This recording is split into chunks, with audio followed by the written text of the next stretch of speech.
Zabriskie Point, a remote and barren blister of land in the American desert, as isolated as the face of the moon. Zabriskie Point by Antonioni, I think, is a classic film because it features the Grateful Dead and the Stones. Most importantly, it features the Floyd.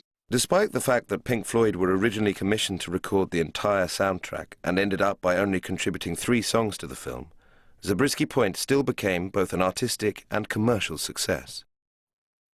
The soundtrack also became the first release to feature the Pink Floyd of the 1970s. However, their first studio album of the decade would include their most ambitious song so far. An entire side of the record was dedicated to the title song, Atom Heart Mother. Atom Heart Mother, the track, I think, is dated very badly. It's this massive orchestral English kind of prog psychedelic thing.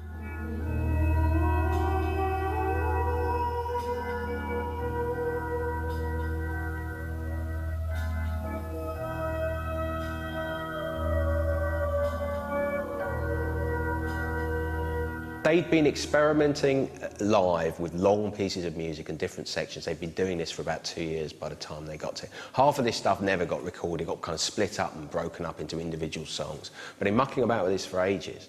What they did was, with Atom Heart Mother, though, is they got an orchestra on board. Abbey Road's orchestral session players came in.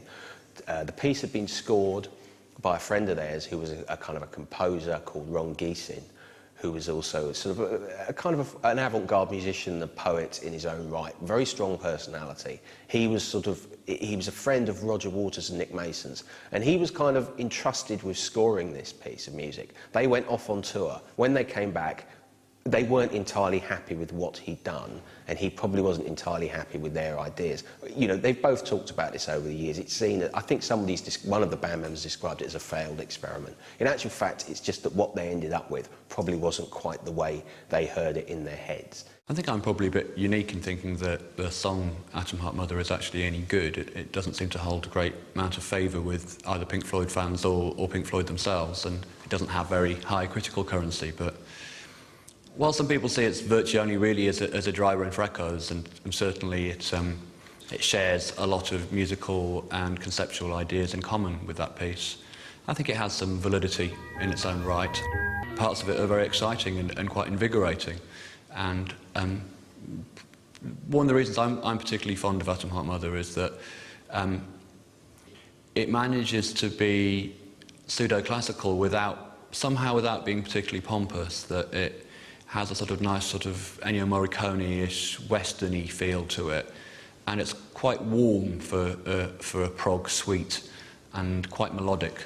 And it has moments of indulgence, I think, but overall I think it's quite successful. But as a suite of music, at one side of the vinyl, different tempos, different changes, there's some weird Gregorian-style chanting in the middle, there's this fantastic kind of funky rock guitar thing, which you can hear them ripping off again later on Dark Side of the Moon. It's interesting to listen to now because it's all little ideas, little seeds of ideas that you know, that you can hear them coming back to 3 or 4 years down the line. Again, it's put together, though, in the same spirit as everything they've done since Syd Barrett left. It's like, well, let's kind of just try this and see what we can do.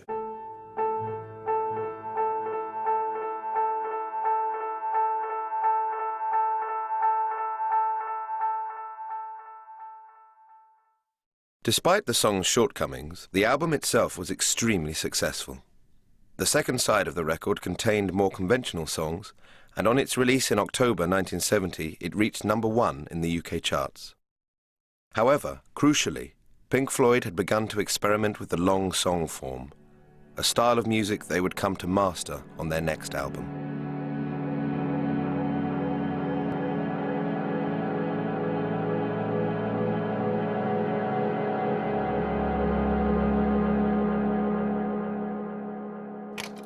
When they started on Meddle, there was no great plan, no set idea about what they were going to do. So there was a slight sense that things were creatively stagnating, and that what happened, they'd arrive in studios, they'd have to slightly cast around for things to sort of fill up the time on their albums. And I think that process slightly came to a head during Meddle, when I think they were rather despairing about what they would be able to find to actually make an album. When they went into Abbey Road Studios in January of 1971 to make Meddle, they didn't know what to do. So, you know, they decided that they would make sounds out of household objects. And they began recording bits and pieces in the studio which were given titles such as like Nothing Part 1, Nothing Part 2. I think it goes up to Nothing Part 32. It opened their eyes to what could be done in terms of getting these effects in recording. The only one of those sounds that eventually was used was the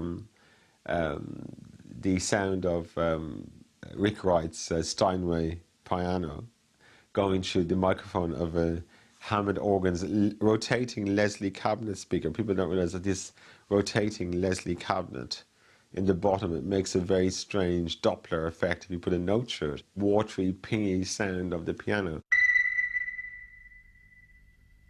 The starting point is supposedly that wonderful sort of pinging keyboard sound at the beginning.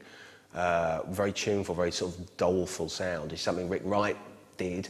Again, possibly by an accident, they decided to keep it, and they worked with it from there. That single note would form the very heart of Meddle. Pink Floyd eventually developed the sound into one of the most extraordinary tracks they would ever record, another sidelong suite by the name of Echoes. It's almost like a showcase for what they could do when they put their minds to it. And that's the impression you get listening to Echoes, is that after a lot of experimentation, a lot of kind of floundering around in the dark, they kind of put their minds to something. You look at that weird pre-Dark Side of the Moon, post-Syd Barrett time, and Echoes is the crowning glory from that. That's probably the most successful piece of music they did in that period, those sort of 4 or 5 years. Despite having composed one of their boldest statements, before the song could be released, they had to compose an entire other side.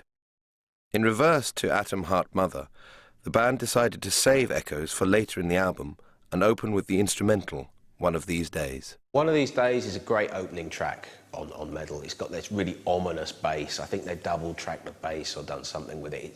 It sounds like a Doctor Who theme. It's got all kinds of sort of Ron Granger, BBC Radiophonics workshop sounds going on in there. I think they had been taken to the BBC sound effects studio. I don't know if that had any bearing on it. The story is that the track was much, much longer originally. You know, and I know some people involved with the album were very surprised when they heard the finished article, because it had been kind of cut down to 4 or 5 minutes or whatever it is. But I think it's a classic Pink Floyd instrumental. What I find amusing about One of These Days is how it's reflective of the way that Pink Floyd worked and of their characters, in that Roger Waters walks in with this, you know, begins playing this bass riff, and he can't play it very well, essentially. So David Gilmour picks up another bass and plays it better. But for some reason they both end up recording bass parts. You just think, well, okay, that's probably to save arguments. And they're in different channels. And so you can actually tell which is Roger Waters because it's played worse, and his strings were completely knackered on his bass as well. And there's another really bright, well-played bass part on the other channel. And to me, it's just interesting that the reflective of at that time, creative and useful tension between the pair of them that produced, you know, this quite interesting pull and push between these bass lines.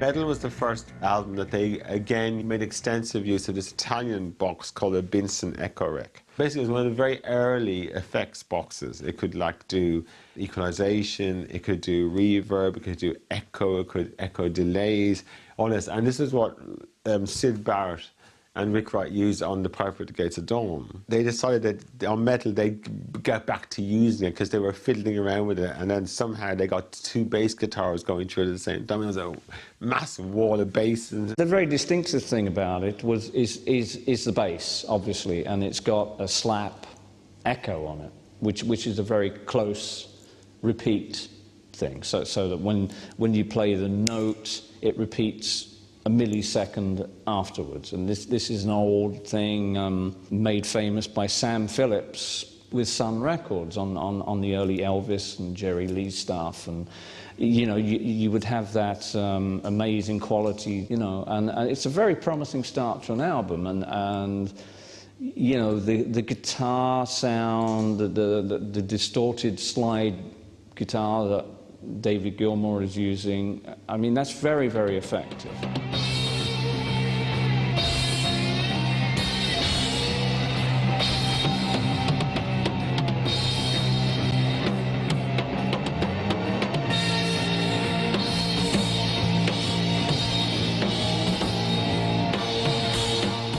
One of these days has that great guitar sound, great guitar solo from Dave Gilmour. It's quite a relief to hear him being kind of let off the leash after all this time, because what he does best, he's not being allowed to do on Sauce Full of Secrets. Things like I'm a Gamma, well, let's not really go there. And there's snippets of great playing on the soundtrack album, obviously on More, you know, and again on Atom Heart Mother. But it's brilliant to hear him really sort of let off the leash. He's a reticent kind of guy, and he's not somebody that would push himself forward. Certainly not in the late '60s when he joined an already established band. You know, Waters having, you know, grown up in Cambridge with Syd Barrett. He knew those guys from Cambridge, but he's stepping into another man's shoes, and it took a while for him to settle in and I think be allowed to do what he wants to do. By the time of Meddle, Dave Gilmour had become much more confident, I think, as a composer. He'd contributed a solo composition to the Atom Heart Mother album and had been very integral to the composition of Atom Heart Mother itself. And he'd been in the band some time by then, so I think he was feeling a lot more that he could push his weight around a bit. Really, it's David Gilmour who was becoming essence of Pink Floyd at that moment. Rick Wright, who, you know, did a lot initially, and his keyboard sound was kind of really, you know, quite a significant aspect of that. It's beginning to sort of recede and influence. It's becoming more and more about his kind of, one of his sort of textured sort of, you know, brushstrokes and layers of like David Gilmour's guitar, and I think that he's almost becoming, as it were, the kind of material, the body of the Pink Floyd at that point.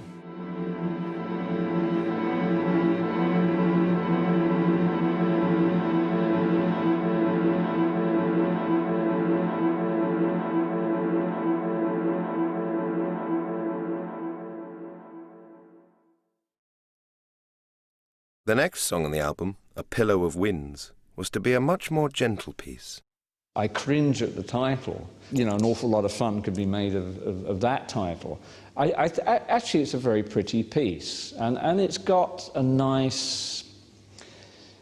It's got that English folky feel to it that, you know, a lot of bands were getting into that, you know, Traffic were around, and that kind of pastoral thing with acoustic guitars. Pink Floyd had been exploring this post-psychedelic pastoral side ever since Barrett had left, and it's a very English, gentle, slightly poetic, I suppose, romantic side of the band. There's a very different sort of pastoral feel from Syd Barrett's used to sort of, okay, with Syd Barrett, it was this kind of sort of psychedelic hinterland of sort of bits of old half-remembered fairy tales, and it was like a population of scarecrows and gnomes, all of whom were taking on a kind of rather sinister quality.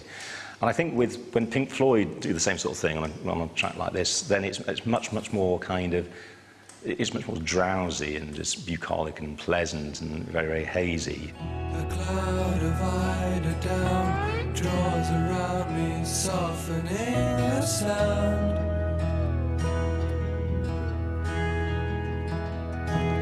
Sleepy time and I lie with my love by my side, and she's breathing low. For those who are used to Roger Waters, the sort of, you know, bitter misanthrope, it's quite weird to hear the lyrics of things like A Pillow of Winds, because they're so sort of, it's almost purple in its poeticism.